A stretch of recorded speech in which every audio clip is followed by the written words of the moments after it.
할렐루야! 네, 우리 주님이 부활하셨습니다. 오늘 부활의 아침입니다. 그 부활의 아침, 부활의 기쁨이 여러분에게 또 여러분 가정에게 정말로 풍성하게 임하고 가득 차기를 축복합니다. 여러분, 예수님의 11제자들, 가룟 유다는 자살을 택했고요. 나머지 11제자가 예수님의 부활을 목격합니다. 부활의 그 주님을 만나는데 언제 믿었을까요? 아, 우리 주님이 부활하셨구나. 그거에 대한 확신을 언제 가졌을까요? 언제 가졌을 것 같아요?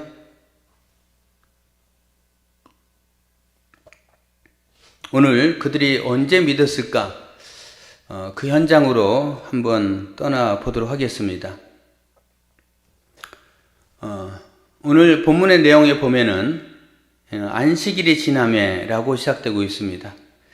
안식일이 지남에 막달라 마리아, 야고보의 어머니 마리아, 그 다음에 또 살로메가 가서 예수를 바르기 위하여 향품을 사다 두었다가, 이게 이제 안식일이 지난 첫날 새벽 시간에 일어나는 일들입니다.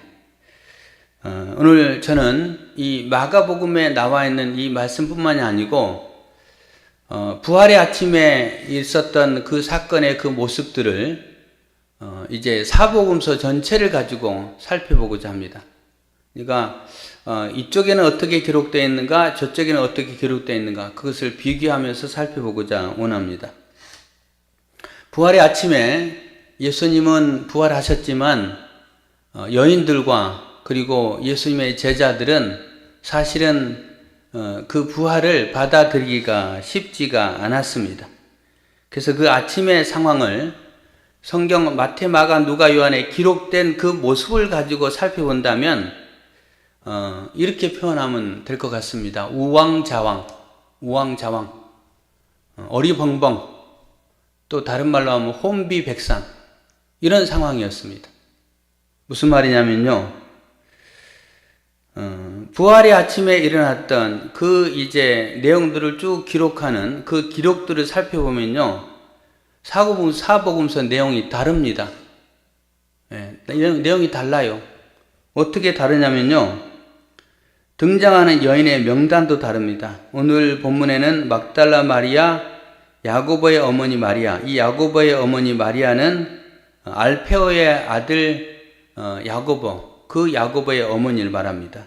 살로메는 예수님의 이모, 다시 말하면은 야고보와 요한의 어머니 마리아, 그 사람을 살로메라라고 이렇게 부르게 됩니다. 이 세 사람이 기록되어 있습니다.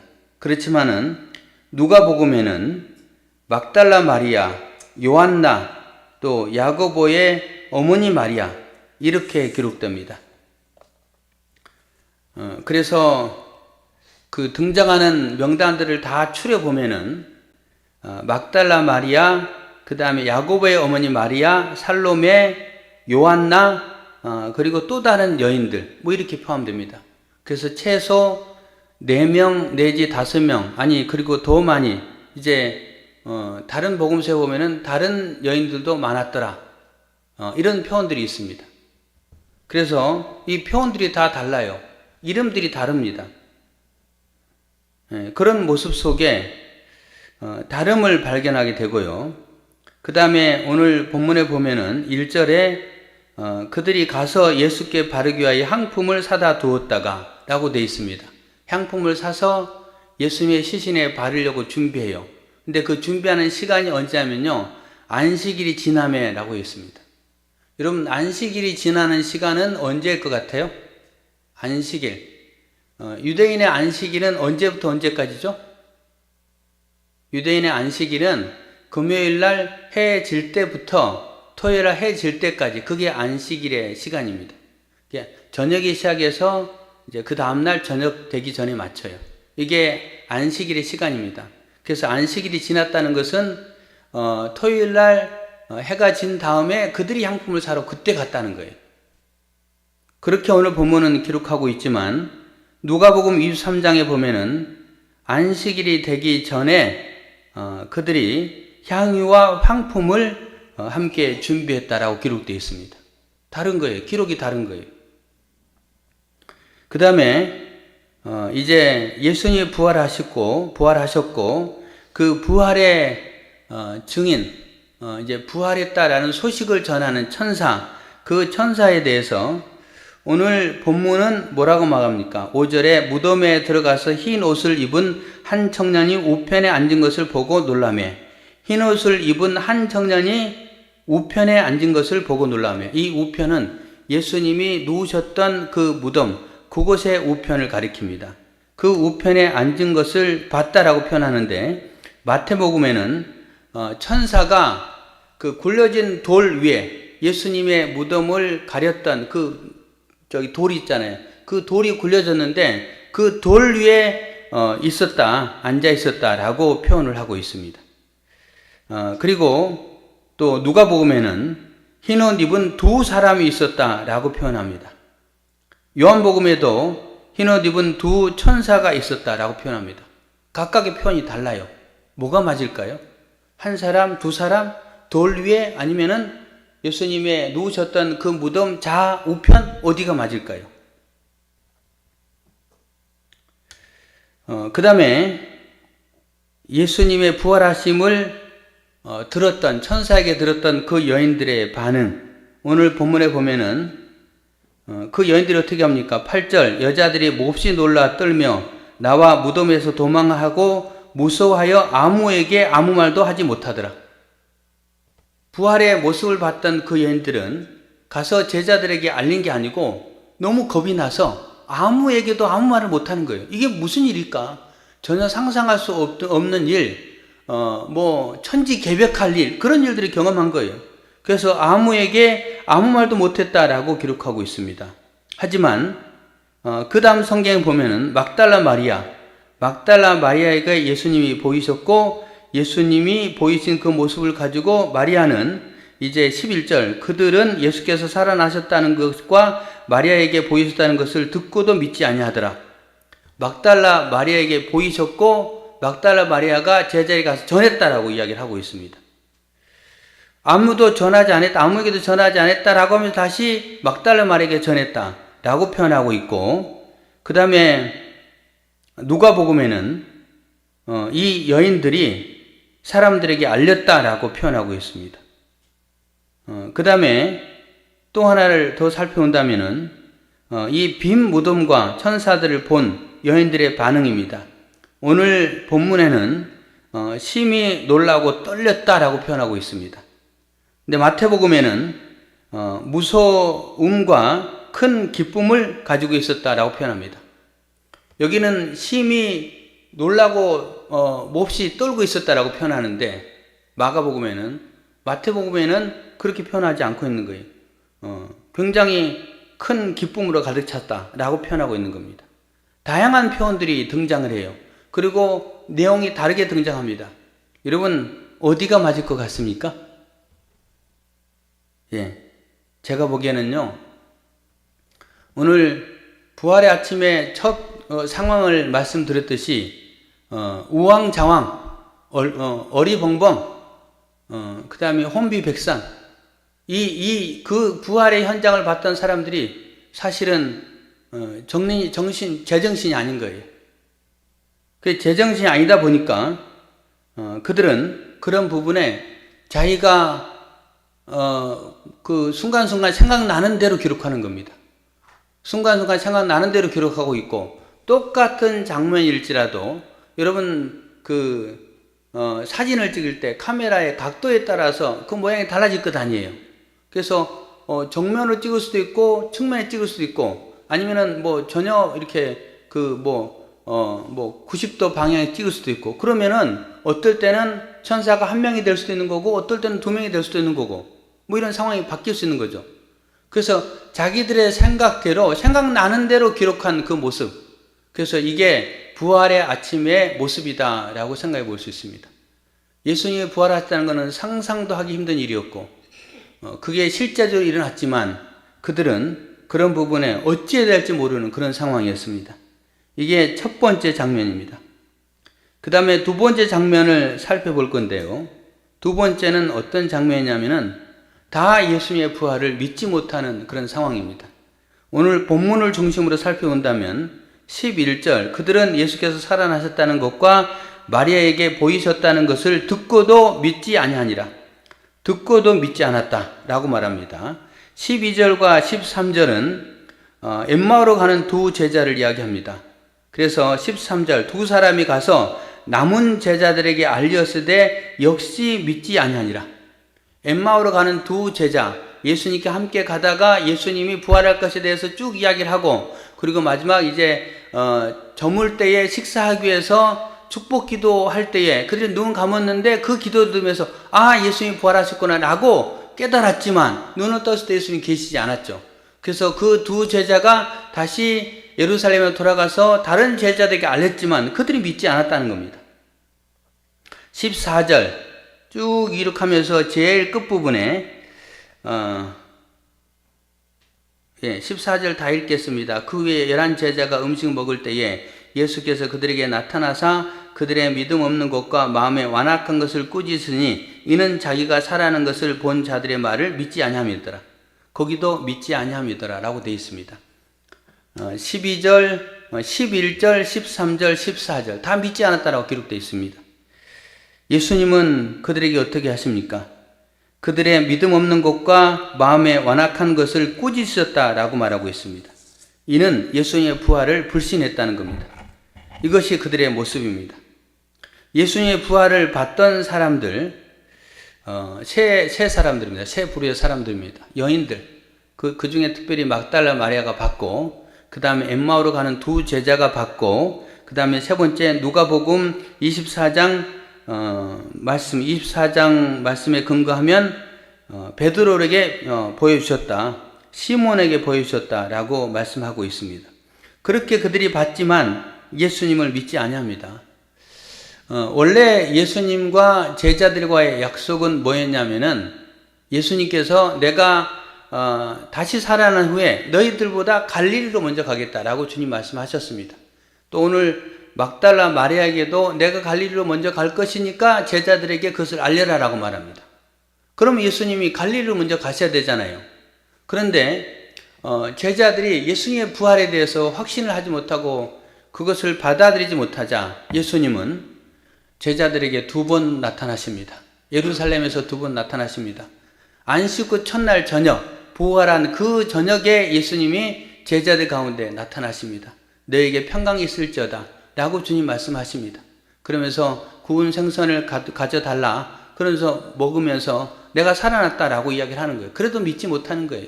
그 가운데 특별히 도마는 없었는데 예수님이 첫 번째 부활하신 후에 나타나시고 그리고 여드렛째 되는 날 다시 나타나십니다. 왜? 도마가 믿지 않았기 때문에. 그래서 도마에게 나타나셨어요. 제자들과 함께 있을 때 나타났죠. 그때에 도마에게 나를 믿으라라고 말합니다. 여러분 거기에 도마는 신앙 고백하죠. 주님은 나의 주시오 나의 하나님이십니다 라고 고백합니다. 그러면 이제 그대는 확실히 믿었을 것 같아요? 여러분 누가복음에 보면은 그들이 예수님이 나타난 것을 보고 뭘로 고백을 하냐면요. 예수의 영이 나타났구나. 예수의 영이 나타났구나. 이렇게 생각을 합니다. 여전히 그들은 예수님의 부활을 믿지 못하고 있었다는 거예요. 여러분 어떻습니까? 이 성경을 통해서 예수님이 부활의 그 기록을 우리가 보면서 나는 부활의 주님 믿어진다 라고 믿어집니까? 아멘? 할렐루야? 예, 우리는 아주 오래전의 이야기니까 이제 믿어지는 거죠. 그러나 제자의 입장에서, 여인들의 입장에서 이걸 받아들이기 쉽지 않았어요. 왜? 상상 불가능한 일이에요. 예수님이 그 전에 내가 다시 살아날 것이다 라고 말했지만 그것이 이건지는 잘 모르는 거예요. 그냥 어떤 그 예수님이 그냥 어떻게 나타난다 하고 하는 거겠지. 막연하게 그렇게 생각했는데 실제 상황이 벌어져 버렸잖아요. 그걸 받아들일 수가 없는 거예요. 그래서 결국 어떻게 합니까? 만약에 그때 부활의 주님을 믿었다면 그들은요 즉시 나가서 주님이 부활하셨다라고 선포할 수 있었어요. 그러나 그렇게 하지 않습니다. 그들은 다 어떻게 합니까? 예수님의 제자들 다 갈릴리로 갑니다. 100% 다는 아니었던 것 같아요. 그들이 이제 요한복음에 보면 7명이 등장합니다. 7명의 사람이 갈릴리에 갔고 또 베드로를 따라 갈릴리 바다에서 배를 타고 이제 물고기 잡으러 갑니다. 밤새 그물을 던져요. 그러나 물고기가 잡히지 않습니다. 여러분, 그 상황 속에서 제자들은 어떤 생각했을까요? 예. 저도 보니까, 혼자 있을 때, 또, 잠을 제대로 못 잘 때, 온갖 생각이 많더라고요. 뭐, 이 생각을 하고 있고, 이 생각 그만해야지. 그만해야지 하면 또 다른 생각하고 있고. 여러분도 그렇지 않습니까? 내 머릿속에 생각이 떠나지 않는 거예요. 그러면 제자들도 어땠을까요? 그물을 던지긴 하지만 여러 가지 생각이 들었을 겁니다. 그래, 3년 전에 우리가 예수님 따라갔지. 3년 전에 그때 그 예수님이 나타나가지고 우리에게 깊은 데로 가서 그물을 내리라 할 때에 그때 물고기 많이 잡았었지. 뭐 이런 생각도 했을 것이고, 그 다음에 또 3년의 시간들이 막 주마등처럼 지나가면서 그때 엄청난 이 3년의 상황도 있었구나. 근데 지금은 뭔가? 지금은 뭐 별건 아니구나. 이제 앞으로 어떻게 살아야 되나? 물고기도 별로 잡히지도 않는구나. 뭐 이런저런 여러 가지 생각을 하는 순간이 아니었을까라는 생각을 가져봅니다. 그런데 이제 아침이 밝아와요. 그날 아침은 그렇게 풍랑이 많이 일지 않았던 것 같습니다. 멀리 이제 바닷가 근처로 이제 배를 몰고 가는 상황입니다. 뭐 잡히지도 않고. 그런데 거기에서 어떤 목소리가 들립니다. 어떤 목소리입니까? 얘들아, 물고기가 있느냐? 아니요, 없습니다. 그러면은 오른쪽으로 한번 던져봐라. 네, 그렇게 할게요. 아무 생각 없이 한 거예요. 그런데 아무 생각 없이 했다는 건 뭐냐면요, 그게 익숙한 목소리였다는 거예요. 3년 동안 듣고 있었기 때문에 얘들아 오른쪽에 그 그물을 던져라 하니까 그냥 아무 생각 없이 던져본 거예요. 그래서 던졌어요. 지금까지 아무 의식이 없는 거예요. 저기서 누가 목소리를 내긴 했는데 뭐 그렇겠지. 그러나 익숙한 목소리고 낯설은 목소리가 아니라는 거예요. 만약에 그게 낯설은 목소리였다면 베드로가 제일 처음 예수님 만났을 때 그렇게 하잖아요. 내가 밤이 맞도록 수고하였으나 한 마리 잡지 못했지만 말씀에 의지하여 그물을 내리겠습니다. 그렇게 예수님이 답변했잖아요. 근데 지금 상황은 익숙한 목소리이기 때문에 그렇게 답변하지 않는 거예요. 그냥 했고, 그리고 잡아당겼는데 묵직한 거예요. 이 그물이 안 잡아당겨지는 거예요. 엄청나게 많이 잡은 거예요. 그때 옆에 요한이 베드로에게 이야기합니다. 주님이시다 라고 말합니다.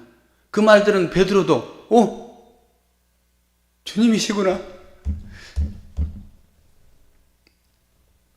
우리가 3년 전에 만났던 그 주님의 그 상황, 마치 베드로는요, 그게 과거에 경험했던 그 그림 같은 거, 데자비라고 하죠. 그거 같은 느낌을 받는 거예요. 그리고 예수님이 부활하셨고 예루살렘에서 몇 번 말씀하셨는데 그때 사이 이제 한 10일 정도 지난 시간인데 그때 사이에 정신이 들어오는 거예요. 우와! 주님이 진짜 부활하셨네? 그물을 잡아당기고 있다가 베드로는 놓습니다. 그리고 겉옷을 입어요. 그리고 그 주님 앞에 뛰어듭니다. 왜? 나는 그물 잡고 다 배를 끌고 가서 예수님 그렇게 할 수가 없었어요. 너무너무 기뻤어요. 주님이 살아나셨구나. 그 주님이 느껴지는 겁니다. 그래가지고 그는 겉옷을 거치고 물을 뛰어들잖아요. 50칸쯤 됐다고 했습니다. 한 90m, 100m 돼요. 헤엄쳐서 갔어요. 제자들은 그 사이에 그물을 다 걷어가지고 물고기를 이제 배에 실은 다음에 그리고 이제 노를 저어서 천천히 오는데 베드로는 간 거예요. 너무 기뻤어요. 그래서 예수님 안고 싶었어요. 그러나 안을 수가 없었어요. 또 생각이 나는 거예요. 그래, 모든 사람이 버릴지라도 나는 주님을 버리지 않겠습니다. 죽을지언정 함께 하겠습니다 라고 그 고백했던 며칠 전, 한 10여일 전에 그 상황이 베드로의 생각이 난 거예요. 그래서 말을 못하는 거예요. 쭈뼛쭈뼛한 거 예수님 옆에서. 뭐라고 말하겠습니까? 자기가 죄인인데. 그리고 이제 제자들이 배를 끌고 무태에 옵니다. 예수님 말씀하십니다. 아침 조반 같이 먹자. 그래서 예수님이 나눠줘요. 떡하고 구운 생선하고 나눠줍니다. 그러면서 너희가 잡은 물고기도 좀 가져가 봐라 이렇게 이야기를 합니다. 예수님과 베드로와 제자들 아무도 말을 못해요. 왜? 지금 자기들 다 배신하고 떠난 거 알거든요. 그런 상황이었습니다. 하지만 그 마음에는요, 예수님 부활하셨다는 확신이 생긴 거예요. 그리고 예수님이 베드로에게 말합니다. 아침 조반을 먹은 후에 요한의 아들 시몬아, 네가 이 사람들보다 나를 더 사랑하느냐? 네, 주님, 제가 주님 사랑하는 줄 아시잖아요. 이렇게 대답합니다. 거기에 예수님이 베드로야, 네가 나를 이 사람보다 더 사랑하느냐? 라고 질문한 게 아니고 요한의 아들 시몬아라고 말합니다. 베드로는요, 주홍 글씨 뭐예요? 예수님 배신했잖아요. 예수님 저주했잖아요. 부끄러운 이름이에요. 그런데 그 이름 말고 원래 베드로의 이름 시몬, 요한의 아들 시몬, 그 시몬을 부르면서 너가 나를 배신했던 거 그거 나는 다 잊었다. 예수님 그렇게 이제 표현해 주는 겁니다. 나는 다 잊었다. 너가 나를 사랑하느냐? 내 어린 양을 먹이라. 요한의 아들 시몬아, 내가 나를 사랑하느냐? 네, 주님, 제가 주님 사랑을 주님께서 아시잖아요. 내 양을 치라. 요한의 아들 시몬아, 내가 나를 사랑하느냐? 네, 주님, 제가 사랑을 주께서 아시지 않습니까? 근심하며 대답합니다. 베드로야, 내 양을 먹이라 라고 말씀하셨습니다. 여러분, 그렇게 말을 듣는 베드로의 마음은 어땠을까요? 예수님이 베드로라는 이름을 가지고 내가 행했던 그 주님을 배신했던 거 용서하셨구나. 나를 다시 품어주시는구나. 아니, 부활의 주님이 나를 다시 부르시고 계시구나. 나를 다시 살아나는 업으로 주님께서 부르시고 계시구나. 이게 베드로와 그 제자들에게 부활의 아침이 되지 않을까 싶습니다. 저는 이 본문을 보면서요, 정말 가슴이 벅찼어요. 가슴이 뛰었어요. 베드로나 그 제자들이 그 순간에 부활한 주님을 처음 이제 대면하고 있구나. 그 전에 봤던 그 주님은 예수의 영이겠지 라고 그들은 어리벙벙했는데 이제 그때 본 거예요. 그 다음에 예수님의 제자들의 삶은 어떻게 바뀌었을까요? 오늘 14절과 15절 그 중간의 내용들을 말씀을 드린 겁니다. 14절 믿지 아니함이로라. 그러나 15절에 또 이르시되 너희는 온 천하에 다니며 만민에게 복음을 전하라. 믿고 세례를 받은 사람은 구원을 얻을 것이요 믿지 않는 사람은 정죄를 받으리라.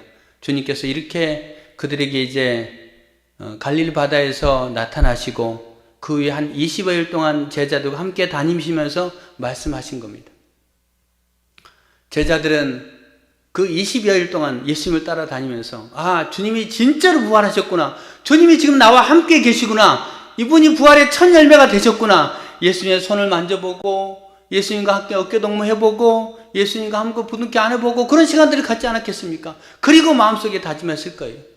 자기들의 떨어진 그 자존감도 주님이 회복해 주시고 다시 부르시는 주님 앞에 이제 내가 주님을 위해서 남은 내 생애를 바칠 것이다 라고 결단하지 않았겠습니까? 그리고 예수님은 그들에게 너희들이 예루살렘에 가서 나와 함께 예루살렘에 가서 이제 내가 떠나간 후에 성령을 보내줄 것이니까 그 성령을 기다리라. 그렇게 말씀하신 그 말씀에 순종하는 그 모습으로 이어지게 되고 그 다음에 성령 받은 예수님의 제자들이 가서 복음을 전하는 그런 엄청난 일들을 감당하는 그 모습이 부활의 아침 이후에 한 20여일, 30여일, 40일 동안 일어났던 일들입니다. 여러분, 이 사실 앞에 여러분 분명하게 부활의 주님을 확신하는 교회분들 되기를 바랍니다. 그리고 우리도 부활의 주님을 만났던 그 제자들의 그 마음, 가슴 뜨거움이 여러분 가운데 느껴졌으면 좋겠어요. 그래서 여러분 오늘 가서서는요, 요한복음 20장과 21장을 읽어보시기 바랍니다. 그 읽어보면서 오늘 제가 말씀드린 그 모습 가운데 베드로가 느꼈을 그 감동, 베드로가 느꼈을 그 가슴 뜨거움, 이런 부분들을 한번 느꼈으면 좋겠습니다. 그리고 예수님이 말씀하십니다. 16절, 오늘 우리가 이제 가서 복음을 전할 건데 거기에 보니까 믿고 세례를 받은 사람은 구원을 얻을 것이요 믿지 않는 사람은 정죄를 받으리라. 우리의 책임은 가서 그들에게 복음을 전하는 일들입니다. 부활의 소식을 전하는 일입니다. 그 부활의 소식을 전할 때에 믿는 사람은 구원을 얻을 것이다. 믿지 않는 사람은 정죄를 받을 것이다. 이렇게 말씀하고 있습니다. 우리는 믿었기 때문에 구원을 받을 것이고 우리가 부활의 소식을 전할 때에 믿는 자가 구원을 받을 것이고 믿지 않는 자는 정죄를 받으리라 라고 말씀하십니다. 그리고 이제 또 약속하십니다. 17절, 18절 한 목소리로 같이 읽겠습니다. 시작!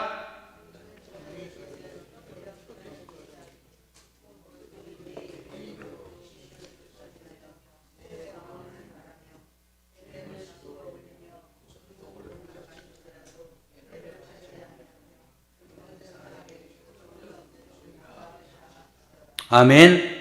네, 믿는 자에게, 하나님의 일들을 감당하는 자에게 이런 표적이 따를 것이다. 우리가 믿고 기도할 때에 이런 표적이 따를 것이다. 라고 말합니다. 귀신을 쫓아내고 새 방언을 말하고 뱀을 집으며 무슨 독을 마실지라도 해를 받지 아니하며 병든 사람에게 손을 얹은 나으리라. 여러분, 코로나 시대에 제가 그렇게 이야기했습니다. 성도들에게 이 코로나가 우리를 무너뜨리고 한다고 할지라도 우리가 사명자로 살아간다면 우리가 뱀을 집을지라도 무슨 독을 마실지라도 해를 받지 않을 것이다. 또 병든 자에게 손을 얹은 나을 것이다. 라는 말을 선포했던 기억이 납니다. 여러분, 이 가운데 여러분은 뭘 경험했습니까? 귀신을 쫓아내본 경험이 있습니까?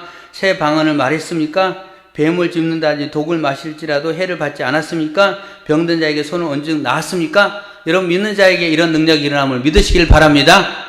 다만 다는 필요 없어요. 다 우리에게 일어나지 않아도 괜찮습니다. 한 가지만 일어나도 우리에게는 최고 아닙니까? 우리가 믿는 자에게 받는 놀라운 그런 기적 아닙니까? 여러분, 이런 기적들을 우리에게 준다는 믿음을 가지고 오늘 하나님의 복음을 전하는 일에 귀하게 쓰임 받는 우리 성도님들 다 되시길 바라겠고, 그 믿음 가지고 또 여러분 부활의 소망 붙잡고 살아가는 교우들 되시길 바랍니다. 우리의 삶 속에 어떤 어려움과 힘듦이 있을지라도, 슬프고 낙심되고 절망스러운 일이 있을지라도 이 땅의 삶은 언젠가 끝이 날 것이고 부활의 그 기쁜 소식 가운데 우리도 부활을 분명히 경험할 수 있다는 겁니다. 그걸 붙잡고 믿음으로 살아가시길 바랍니다.